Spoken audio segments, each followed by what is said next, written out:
In the year that I was born, on the very last day of that year, the very last hour, in that same year, a man called Bob Dylan put together a song titled, "The Times They Are Changing." It ended up being a mega hit, made millions for Bob Dylan, who is still alive, is around 83. It ended up being a protest song, but also a classic. At a recent auction, the original piece of paper where that song was written was auctioned for over $2 million US. No, you've not come to the wrong channel. You've not gotten the wrong video. This is Kumekucha Chris. Okay? How relevant is this to Kenyan politics? Actually, very relevant. Because it is more than true that in Kenyan politics and well beyond, the times they are changing. But here's the strange thing. Most people, most Kenyans, are still reading our politics the same way. And very good news for Kenyans. Our politicians are still doing the same old things and then getting very shocked when they're not working. In case you didn't know, Kenyan politicians are in a very serious crisis. They don't know what to do. Yeah? Well, if they just got the essence of Bob Dylan's song, they would understand and they would correct themselves. But of course that is very unlikely.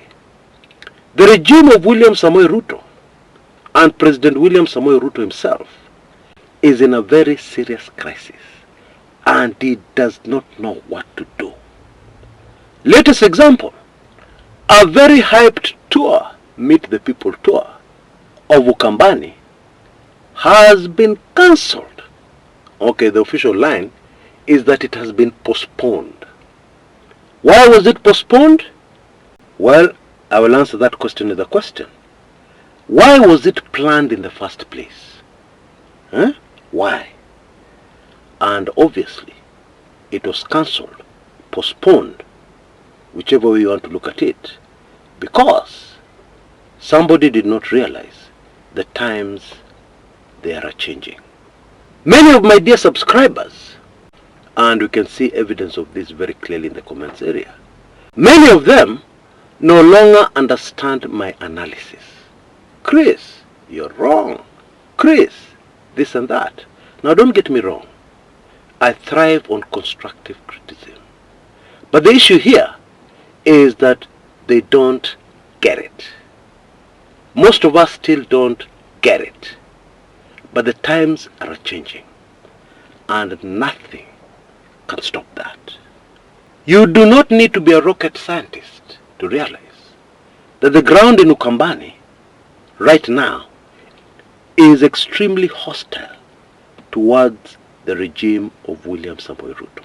And indeed, most of the ground in the country called Kenya is very, very hostile towards the regime of William Samoei Ruto. Things have changed, and things continue to change very rapidly, so fast that it is hard to keep up. And yet, we still see analysis on mainstream media about 2027 politics, about tribal groupings, about kingpins coming together. In my humble opinion, all irrelevant. And I appreciate that this is a very thorny point and issue. Okay? So I'll give you proof. In the run-up to the 2002 presidential and general elections, a vast majority of political analysts at that time, including my late political lecturer, a very experienced analyst, you guys know, were saying that the opposition was going to lose those elections. Why? Because the Mount Kenya vote was split. There were two very strong candidates going into those elections. Mwai Kibaki of the opposition and Uhuru Muigai Kenyatta of KANU, and the KANU government. Their respectable analysis based on past politics in Kenya said that because the Kikuyu vote would be split, And then KANU money would work in the rest of Kenya. And there are many tribal kingpins who were still with KANU and Moi and their candidate or project, Uhuru Muigai Kenyatta. Because of those factors, the opposition would lose those elections. Maybe by a slim margin, but they would lose. The next president of Kenya was going to be Uhuru Muigai Kenyatta. And indeed, seasoned, moneyed people who are very concerned about their businesses, like a man called Njenga Karume, fully believed that this analysis was correct. This was what was going to happen. So much so that he abandoned the party he himself started and financed a party called DP, Democratic Party, whose presidential flag bearer was Emilio Stanley Moi Kibaki. Njenga Karume abandoned it and went to Uhuru Kenyatta's side. He was sure. Well, what happened? The opposition won, not by a slim margin. They won by a landslide. If we understand why that happened, we will very quickly understand why current analysis we are seeing all over the place about tribal groupings, etc., is wrong. You see, at that time, Kenyans had made up their minds. Moi must go. And he must go with his baggage, with his suitcase, with his projects. Anything, Moi must go. Kenyans had decided. And therefore, when they went to the polls, tribal groupings were forgotten. Kenyans voted with a lot of asira to make sure Moi goes home. Period. They didn't want anything else. Fast forward to the present. It is not a secret. It is not breaking news. It is not privileged information. What Kenyans want, what Kenyans are very impatient about, is only one thing. Ruto must go.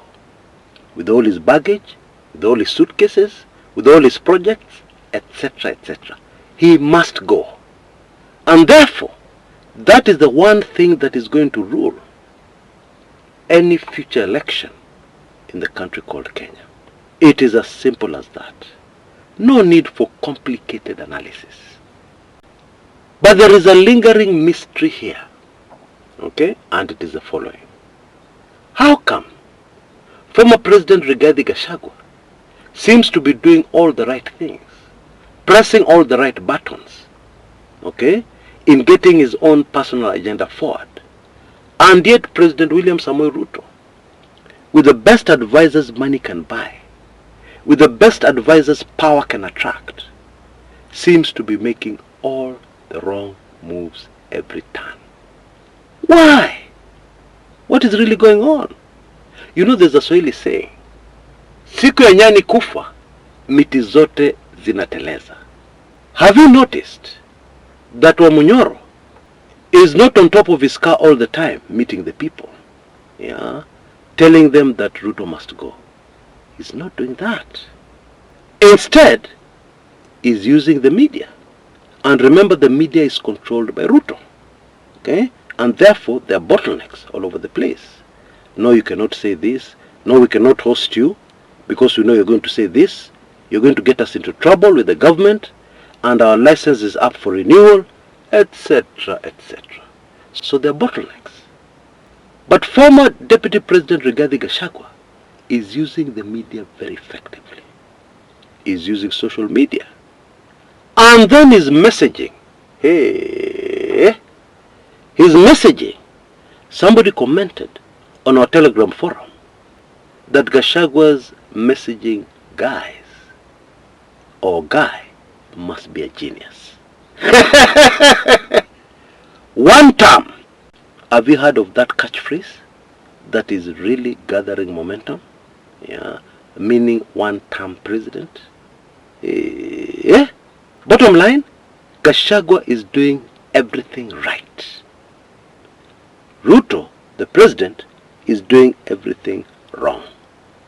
And all for the very simple reason that one man has seen that indeed the times are changing, and the other man has no idea. The other man keeps on forcing and doing the same things he has always been doing that have worked very well for him in the past, but are now not working. But instead of stepping back and re-evaluating, they are continuing to do the same things, and they're getting the same results. Terrible, terrible results that, instead of taking them forward, are quickening their drowning. The brilliant messaging in the Gachagua camp has extended to the name of his brand new party. Okay? Strongly emphasizing listening to the people, which is the very opposite of what the Ruto regime is doing. Indeed, the Ruto regime have no idea what listening to the people is all about. They have no idea. They cannot get themselves to do it because they don't know how. That is really the truth. A recent response to Gachagua from Oscar Sudi, a Ruto man, illustrates very clearly what is happening here. He hit back at Gachagua and told him not to mention 2008 clashes.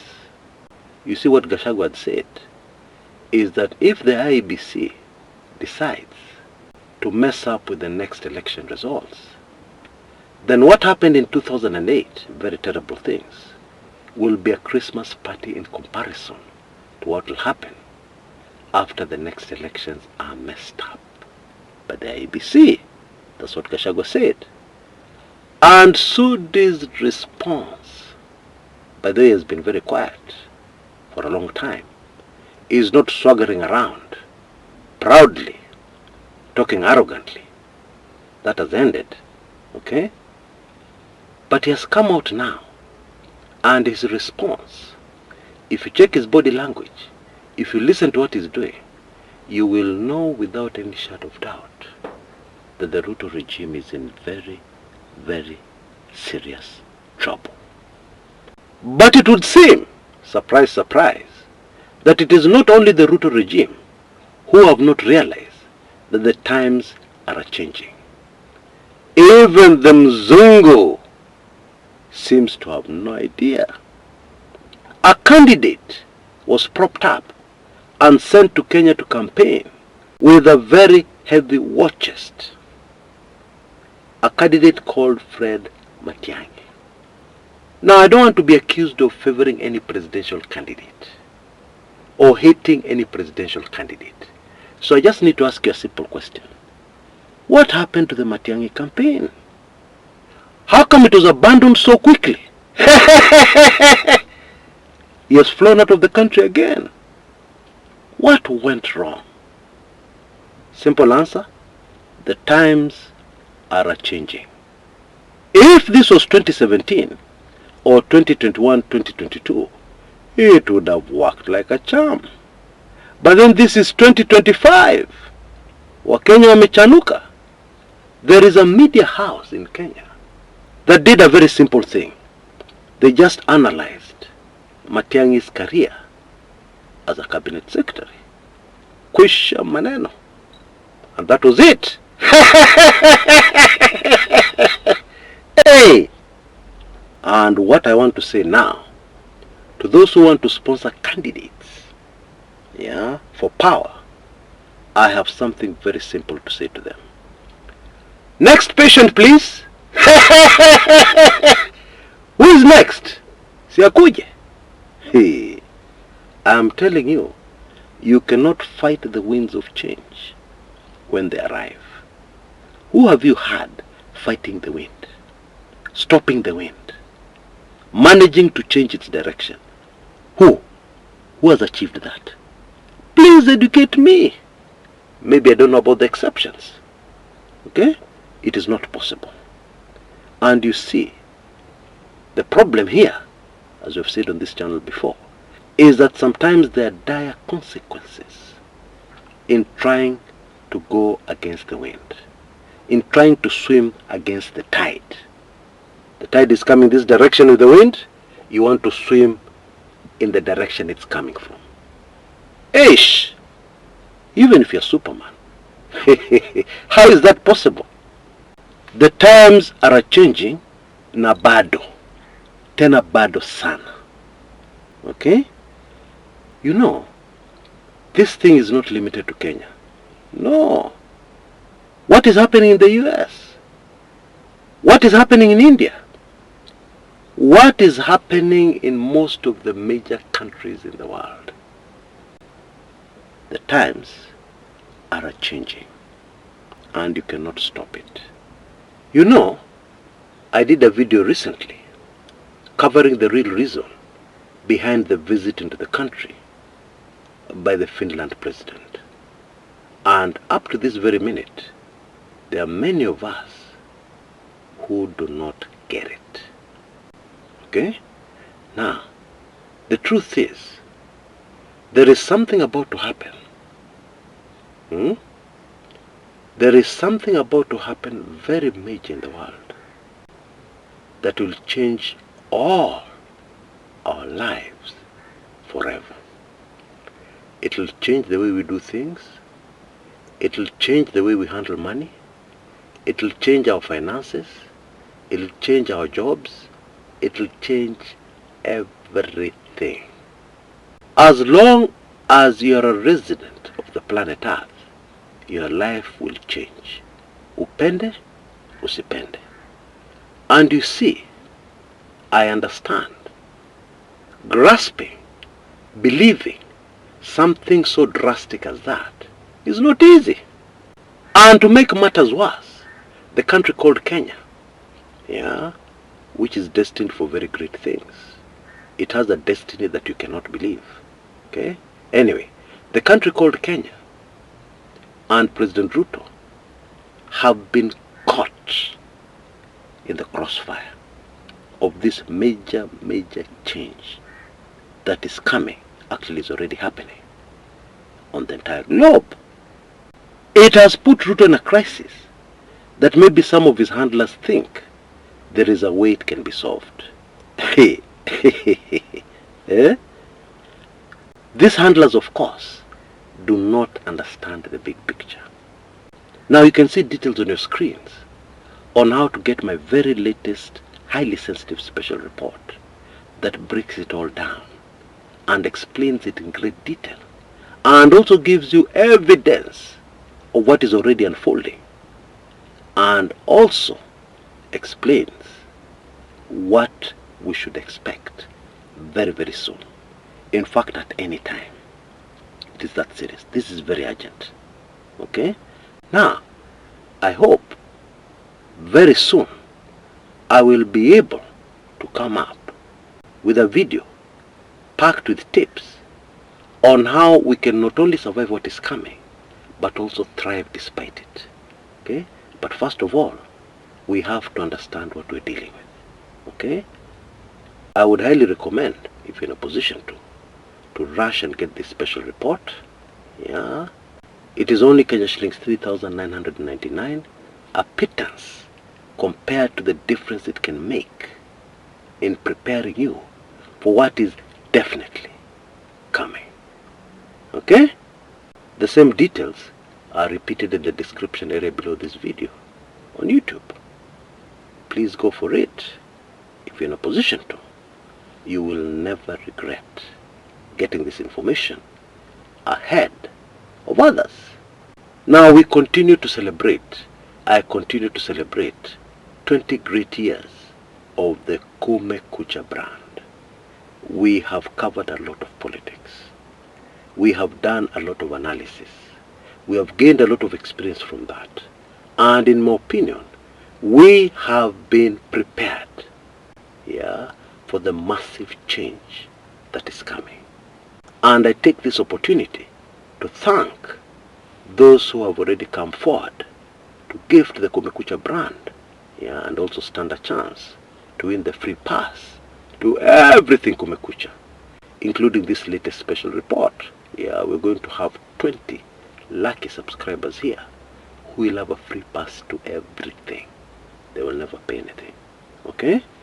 Again, you can see details on your screens right now on what you need to do to not only support this channel in a big way, and help us prepare for what is coming, but also to stand a chance of gaining that golden pass to everything Kumekucha. Until next time, this is Chris Kumekucha.